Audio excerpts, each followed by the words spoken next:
Betty, Yeah. thank you for accepting this interview. You have read the part of Virtuous Woman, Yeah.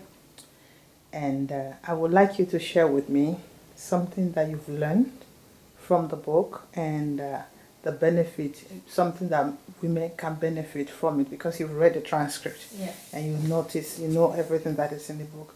Share with me something that you've learned from the book. I just finished reading the last part of the book, and what really touched me throughout the book is the process of self-reflection that happens through the book.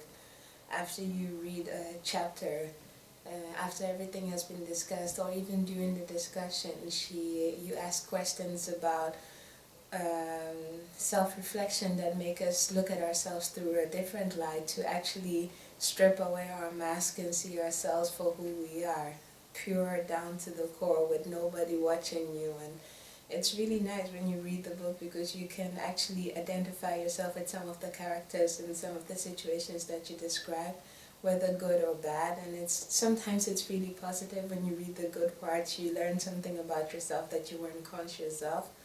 But when you read the bad things, it kind of knocks you back a little bit. It helps you to become humble and to actually see yourself for who you are. And I think the whole book is a process. It's a journey with yourself. It's a process of self-discovering, and you need to know these things about yourself, the good and the bad, so that you know what you can build and improve on. So that's what this book is doing.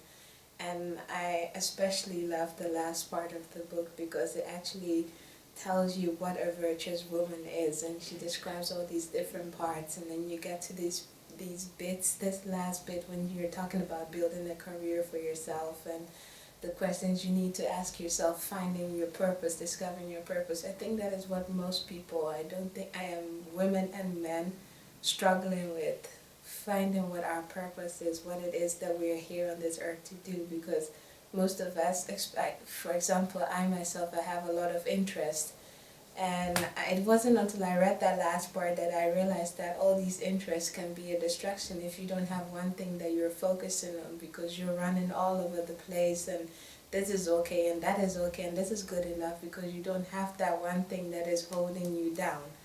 And so it has really sat me down and got me to thinking, and I'm finally starting to, I'm not there yet, but I'm discovering the things that I like most out of all those interests, and I'm just, by a process of elimination, I am getting there. It's a journey. I'm not there yet, but I'm getting there, and this book is really helping me to get there. So I can't wait to read it again when it's completely published, and I'm looking at it through different eyes to see what material I can get out of it. So I definitely advise every woman to get a copy for themselves and friends. Thank you very much for this brief interview. You're welcome.